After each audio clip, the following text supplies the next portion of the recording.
Hello YouTube, this is Morgan Airspeed Prime here with my next The Dawn of Yangchen chapter analysis video. This one's going to be for chapter 26, which is called The Numbers Game. So this is the longest chapter in the book. It's only 14 pages, so it's only like a page longer than like a few of the other chapters, the other 13 pages, but it is the longest. It's also in some ways like one of the main action scenes in the book. So it's a relatively eventful chapter in that sense. Not because like the fight itself is like super amazing, because it is just sort of like Kavik in this group of errand runners or thugs fighting basically the dock workers who are on strike. So it's kind of a reverse of like the situation earlier on in the book. But of course, Kavik is just there to get the logbook for the port, for the dock, to try and find out what unanimity is. So this is just all about how they go in there thinking that it'll go sort of like it went in the first part of the book, where like the thugs just arrive in, beat up some people and regain control of the situation. But things have reached a bit of a boiling point here, and there's way more workers on strike than they expected, and this ends up being the thugs are the ones who are actually outnumbered. So surprisingly, Kavik ends up being super against the odds in all of this. That's the sort of gist of what happens in the chapter. So as we go through this, we open up with just before the mission sort of starts, more Kavik and Jujinta interaction. There's a little section at the start here, just Kavik being annoyed at the way Jujinta drinks his tea. He sort of slurps it, so he makes a lot of noise when he drinks. He then finally, like, again, tries to talk to him and is like, "So what's your story?" And he says, Jujinta says, "I don't have much of a story. After committing a crime, I left my family behind to go and seek forgiveness from the spirits. Jondari is where I ended up. The association keeps me fed, but that's it. I have no great love for our employers or our compatriots." And Kavik asks, "What did you do that was so bad?" "I murdered my brother." So that's what he's trying to seek forgiveness for. Now we get a little bit more sort of on this. There's some more, not quite details, but a little bit, like, it feels like there's more to it when we learn about that in a minute. But still, that's interesting, because again, Jujinta is not like this like adult kind of character. He's also like described as being like basically like a boy, so he's like a teenager just like Kavik. He's just more involved in this, as far as I'm aware anyway. So we pretty much just get the idea that, okay, they're about to start the raid there. So they're heading down to the docks, and right before this happens, like you have Kavik reflect on like a conversation he had with Yangchen, Alkadan and everyone just before he went down, of like, I'm not really comfortable having to go in there like as a head kicker, as a thug who's there to beat up people, because this means I effectively have to beat up the people I'm ultimately trying to help. And even Yangchen is a bit like, I know it's a really terrible situation. I wish it didn't have to be like this. But we will help so many more people if we can stop the Shangs from, using this weapon to gain massive further control over places. So, a couple of beaten up dock workers is something we just have to accept for now, and it's a bit of a like a dark kind of turn here, but they just have to accept it. There's a fun scene here where like Yangchen runs down the whole thing about like how the shipments work and all this stuff. That Chai-Si does things pretty normally. She's not really allowing extra shipments in or anything like that. But what has happened here is like similar to the way all the other Shang cities are struggling. In this case, the workers here have stopped, moving the shipments. So it's all stuck here, and they're being sent in here effectively to get the workers back in line and just go on with things. So, there's a fun moment if you're kind of on the shipping kind of aspect here. It says here, Kavik stared at her. She caught him doing it and blushed. Um, Again, it's not really like leaning into the direction too much of romance, but like there's little glimmers of like maybe if they wanted to go for it. And she just notes that the reason I know all this stuff is because I used to be an accountant in a previous life, and Kavik is like, same, because that's basically what his family did. That's what he did at Nukingax, and similarly, in her previous life, she was Avatar Zito, so an accountant. So fun stuff there. That's how they know what's going on. And again, the whole idea here is you're going in there to get the logbook. That will potentially tell you what unanimity is. Otherwise, we're in a really tight situation. We don't have a clue what's actually going on in any of this. So Yangchen does give him a bison whistle for Nujian. So that's a kind of nice thing, but he does note that if he has to blow that whistle, he's completely blown his cover here. This is a last ditch thing, but she's making sure she gives it to him because she doesn't want him to get hurt, of course. She doesn't want to lose anyone, and she's, having Nujian there as backup as well. So that is good. He does bring up Jujinta to everyone. So they're kind of like, oh yeah, tell us about your mysterious partner. He has seen Jujinta draw the symbol that he drew before so many times. He draws it out for Yangchen and is like, he's sort of spiritual and he's always praying to the spirits, and he draws this symbol. And Yangchen's like, interesting. Like, she sort of knows what's going on here, but she's like, do you think he's going to be a problem? And Kavik is like, I think I can handle anything that Jujinta does overall. But anyway, from this we cut back to the raid about to happen. So they're basically on the outside of the door, about to burst into like the main warehouse. And the guy who's leading the kind of mission here is this Earth Kingdom guy named Pang, P-A-N-G. He's apparently got a lot of the information. He was told by Tail that there should be about 5 dock workers in there, and that's really it. They shouldn't be at like full capacity today because they've been in there for quite a few days. They've been having to take shifts, and this should be them in a way at their like weakest, effectively. So they burst in and they're like, okay, there's no one around. What's going on here? And then the dock workers sort of show themselves, but there's not 5. There's basically 25. And they're like, no, this is not good, because there's basically only 5 of them here, because it's like Kavik, Jujinta, Pang, and then like, I think there's like, 1 or 2 other guys there with them who pretty much like flee like almost immediately. So it ends up pretty much just being like, 3 on 25 here. So they've really walked into a bit of a bad situation here. But you have to remember that we're obviously supporting Kavik here, but he is undercover on the bad side of things here. We don't really want all the workers to get beaten up because they're just trying to get better conditions and pay and stuff like that. But this is what they do have to do here, and they're hugely outnumbered here. So Pang gets like obliterated immediately. He gets, because they're all like dock workers, so they're all huge and muscly and super strong. So he gets like slammed into the wall. He's pretty much taken out. Kavik and Jujinta managed to sort of slip behind like a bunch of the kind of crates and shipment stuff around the area. So it's a little bit more of a kind of stealth situation here. Kavik has his first encounter with someone, and they set up this idea beforehand that as he goes in, Kavik actually, like, instead of like drinking his like tea, pretty much just keeps it in there and brings in the kind of cup with him because he wants as much water as possible to fight with. And it's again sort of addressing the idea of, he brings up the point of like a super skilled waterbender can do a lot with a very small amount of water. He's not quite there, so he needs to bring in as much as possible, but water is heavy. If you want to bring in enough to be dangerous, you're carrying around water a lot of the time, and that's not particularly helpful. So he takes out one of the workers here by basically using the full jug of water.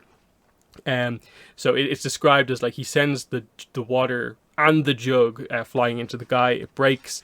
but he only has ultimately, like I said, a pretty small amount of water. Another guy then arrives and he uses the water to what seems like a more standard style, but Kavik is like, a brawler goes high. So the guy tries to protect himself by kind of going like X above the face, but Kavik's like, but a wrestler goes low, and just uses the water bending to take his legs out from under him and just send him flying into the ground. So, at least Kavik has a bit of a kind of different style here. He knows what people expect to do from thugs, but he does the kind of opposite of that. He then notices that Yangchen is down below, fending off like 4 guys by himself with his knives. But he's in a situation where, like, if he throws the knife, he's gonna hit one person, but then be like overwhelmed by the rest. So, bit of a tough situation there. Yangchen ends up looking up and seeing Kavik, and this distracts and sort of gets Yangchen more or less captured. So Kavik has to make a decision in all of this. He's doing okay for himself, so he has to make the decision: does he save Yangchen, his new partner, or does he go for the logbook? Because in all of this, they're kind of getting across the idea that the workers are so annoyed they might take the logbook themselves and like sell that off because it's important information. They don't know it might have unanimity stuff, but people obviously in Shang cities are all about information, so he has to get there quick. He ultimately decides to save Yangchen, so he steps out into the open, distracts them, makes a big kind of water arm out of with water, picks up a big plank of wood, and is kind of like, one arm, is that enough? He does manage to basically get away. He manages to grab Yangchen, hide, and Yangchen is like, wow, you took them all out and then you healed me? And Kavik's like, yeah, sure, that's what I did. But it's revealed that Kavik just swung wildly with his giant water arm with the big plank of wood, scared them off, and was able to roughly get to a little bit of safety, find some cover. But they're still in the warehouse. They're just sort of like high up on some boxes with not a great angle on things. Everyone else pretty much has been captured at this point, so it's not gone well. The raid has not gone well at all. At this point, the sort of leader of the workers comes out and is like trying to convince them, like, why are you loyal to Chai-Si? She doesn't care about you.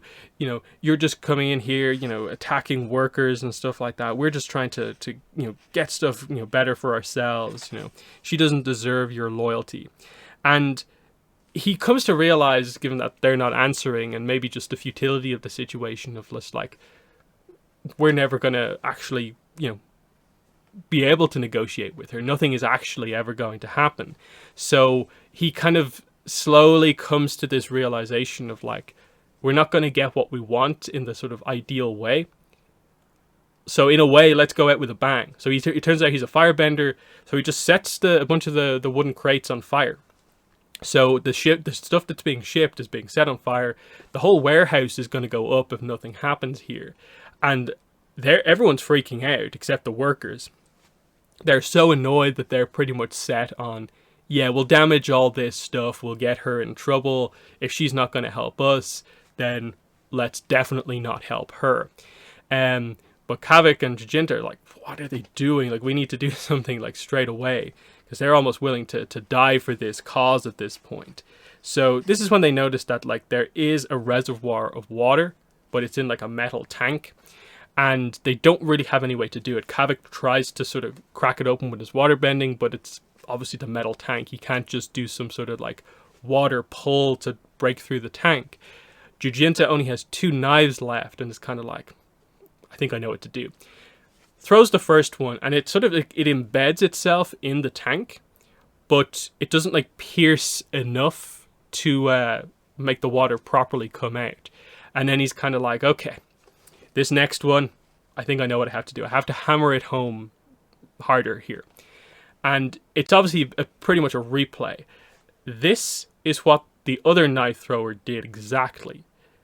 Hit the bullseye, and then his second knife hit the back of the first knife. That's what Yangchen now has to do. And we get this idea that, okay, Yangchen is obviously a good knife thrower, but maybe it hasn't been proven just how amazing he is just yet. And he he's kind of like half unconscious in a way. Like he just has to get himself right, and it's kind of like, Kavik says, if you miss, we are all out of weapons. We're done for here. And then Jujinta paused. He whispered to himself so softly, Kavik almost didn't hear him. A Yuyan doesn't miss, and just goes whoosh, and then the knife does exactly what he wants it to do.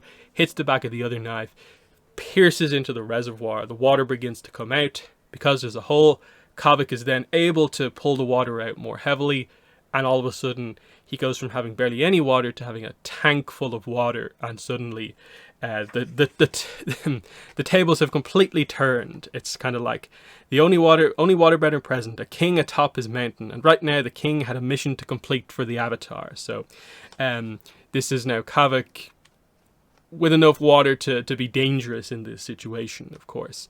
And again, he's going up against mainly, I guess, like some firebender workers and stuff like that. So he does have the advantage here, and it's all worked out. But yeah, the major reveals from this chapter are definitely, from a character point of view, the Jujinta stuff of just, okay, he's a Yuyan. Now you may be wondering, what exactly does that mean in this era?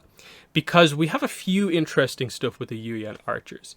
We know primarily from ATLA. They make their one main appearance, of course, capturing Zuko in the Blue Spirit, I believe it is.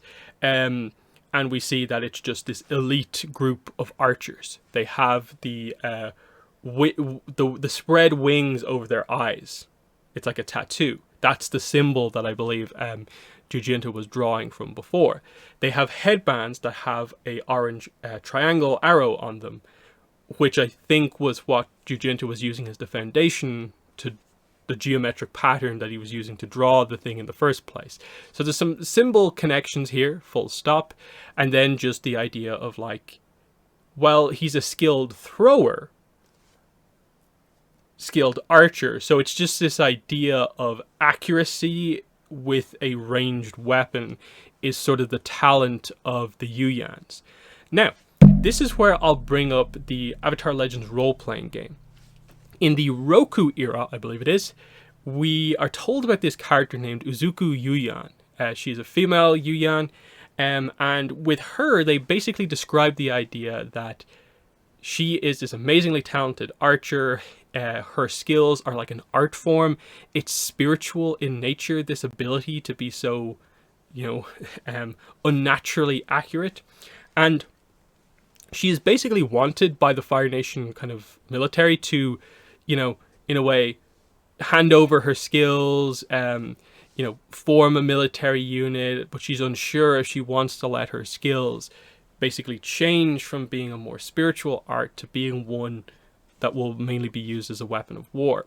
So the impression you get there is that she theoretically is the character who turns it into, the Yuyans are known as a military organization in more modern Avatar.